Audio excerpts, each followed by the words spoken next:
ఒలిగొండ మండలం నర్సాపురం గ్రామంలో కాంగ్రెస్ పార్టీ బలపర్చిన సర్పంచ్ అభ్యర్థి కావటి ధనలక్ష్మి లింగస్వామి బ్యాటు గుర్తుపై ఓటు వేసి గ్రామ అభివృద్ధికి కృషి చేయాలని ఆలేరు ఎమ్మెల్యే బీర్ల ఎలియా అన్నారు.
మన గ్రామానికి వచ్చిన ఐలన్న గారికి కూడా నా పాదాభివందనాలు తెలియజేస్తున్నానన్న.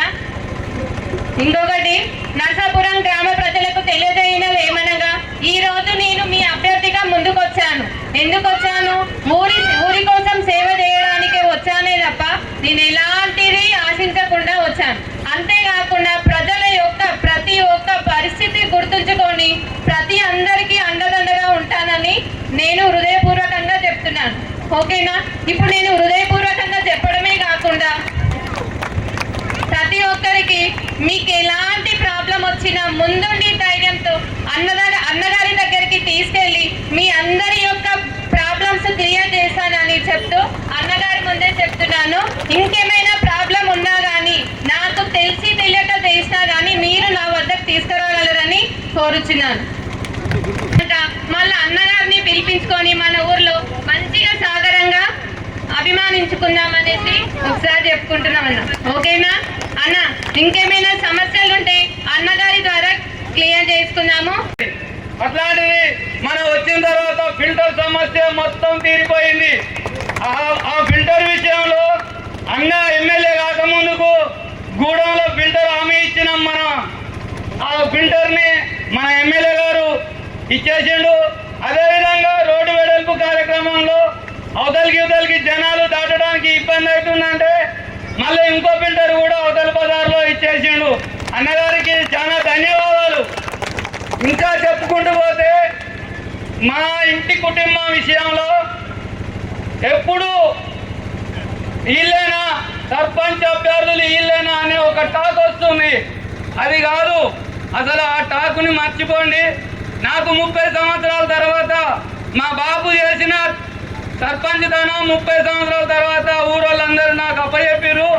దాన్ని దృష్టిలో పెట్టుకొని నేను గ్రామ పంచాయతీ నిధులే కానీ కానీ దుర్వినియోగం చేయకుండా నాకు వచ్చిన దానికన్నా ఎక్కువ ఖర్చు చేసి 2 గుళ్ళు కట్టించుకున్నాం, 3 పండుగలు చేసినాం. గతంలో దేవుడు లేడు అని అన్నోళ్ళ ముందే మనం 3 పండుగలు చేసి నిరూపించుకున్నాం. ఆ ఖర్చు ఎంతున్నా మీ దయా దాక్షిణ్యాలని చెప్పినా, అంతేగాని ఇంటికి ఇంత ఎయ్యిరి చేస్తేనే పండుగ చేస్తా అనే విషయం నేను ఏనాడు మాట్లాడలేదు. ఇప్పుడు కూడా ఆ రోజు నేను ఒక్కనే ఖర్చు పెడుతున్నా. ఈరోజు నేను ఖర్చు పెడతా అని మా అన్న వచ్చిండు. దానికి నేనేం చేస్తున్నా అంటే ఆయన ఖర్చు పెట్టంగా నేను కూడా ఆయన తోడు ఖర్చు పెట్టి ఇద్దరి ఖర్చులని ఊరోళ్ళు ఉపయోగించుకొని ఊరు డెవలప్మెంట్ పాటుపడాలని నేను సవినయంగా మీకు అందరికీ మనవి చేస్తున్నా. ఇంకేమన్నా గవర్నమెంట్ నుంచి వచ్చే మనకు పథకాలైనా పింఛన్లైనా అదేవిధంగా ఏమన్నా రేషన్ కార్డులు ఉన్నా మనకు అండగా ఆ రోజు నాకు నేను నిలబడ్డ రోజు అండగా ఎవరు లేరు. నాకు ప్రచారానికి ఎవరు రాలేదు. ప్రజలే నాయకులు, ప్రజలే నన్ను గెలిపించారు. ఈ రోజు మనకు అండగా మన ఐలన్న ఉన్నాడు. ఎంతవరకైనా పోరాడుకున్నాం.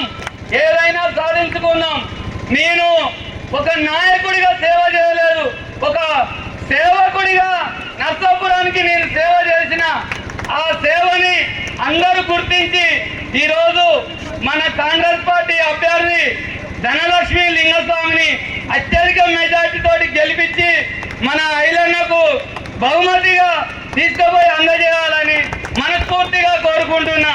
జై కాంగ్రెస్, జై కాంగ్రెస్. మళ్ళా 20 ఇండ్లు ఇస్తా. మన ధనలక్ష్మి చెల్లె సర్పంచ్ కాగానే మీరిట్నే కూర్చొని మీరు సెలెక్ట్ చేసి మీరు చూడండి అమ్మా. అప్పుడు టీఆర్ఎస్ ప్రభుత్వం మా కండు వేసుకున్నానికే మేము ఇస్తాం, మా పార్టీ ఉన్నోనికే ఇస్తాను. వాడు కండు వేసుకున్నానికి వాడు పార్టీ వానికి ఇచ్చిరా ఇండ్లు, ఇచ్చిరా రేషన్ కార్డులు, ఇచ్చిరా. అందుకే చెప్తున్నా, చెల్లెని గెలిపియండి. నేను మీకు అండ ఉంటా. నాకు రేవంత్ అన్న అండ ఉన్నాడు. అసెంబ్లీ నడిచినప్పుడు చూస్తున్నా మీరు, అసెంబ్లీ రేవంత్ అన్న ఎవరు కూర్చుంటారు? ముంగల సీటు రేవంత్ రెడ్డి గారిది, వెనక సీటు మీ బిడ్డ బీర్లు అయ్యేది. వెనకటి మరి తమ్మిని ఆలోచన ఏం కదా అడుగుతాడు. మరి అంత దగ్గర నాకు దోస్తాను, అంత దగ్గర నాకు సన్నిహితం ఉన్న ముఖ్యమంత్రి ఉండగా మరి చెల్లెని నాకు గెలిపించి కానుక ఇస్తే ఈ ఊరును దత్తత తీసుకుంటా. మీ ఊరికి వచ్చిన ఫిల్టర్ పెట్టినా లేదా? అప్పుడు నాకు ఏమైనా పదవుందా? సేవ చేయాలని దృక్పథం. అయినాక ఈ రోడ్డు పడ్డదంటే మళ్ళీ ఆడొక్క ఫిల్టర్ పెట్టామా పెట్టలేదా? ఇంటింటికి క్యాన్లు ఇచ్చినా లేదా? మీ బిడ్డగా ఎన్నిసార్లు వచ్చినప్పటికీ ఇది 7వ సారో 8వ సారో. మొన్న ఓ తండలో పెట్టామంటుంది ఇంకా 3 ఏళ్ళు ప్రభుత్వం ఉందని. నేనంటే ఓ బిడ్డ 3 ఏళ్ళు అంటే ఏంది? గత 10 ఏళ్ళుగా కేసీఆర్కు 2 సార్లు ముఖ్యమంత్రి చేసి ఆ ఎమ్మెల్యేని గెలిపించి మేము గోసపడ్డాము. 10 ఏళ్ళ ముఖం ఎట్టుంటుందో మరి. నేను 2 సార్లు ఓట్లేసినా ఆమెను చూడలే బిడ్డ. నువ్వు ఇది మా 9వ సారి మా ఊళ్ళోకి వచ్చావు. 2 ఏళ్ళ 9వ సారి మా ఊరికి వచ్చినావు. ఈ 3 ఏళ్ళు కాదు, వచ్చే 5 ఏళ్ళు నువ్వే ఉంటావు, మన ప్రభుత్వమే ఉంటా అని చెప్పింది ఆమె. మరి మీరేమంటారు? మా అమ్మకు కొడుకు లెక్క, మా అక్కకు తమ్మి లెక్క, మా చెల్లె కళ్ళు లెక్క ఉంటూనే ఉన్నా. సింపుల్గా మీ బిడ్డ లెక్క ఉంటూనే ఉన్నా. అప్పటి ఎమ్మెల్యే మేము కారు దిగేదా? మీ దానికి వచ్చేదా? అమ్మ బాగున్నాం అనేదా? ఊరికే రాదా? అవ మా ఉప సర్పంచ్ శ్రీనివాస్ రెడ్డి అని అంటున్నాడు.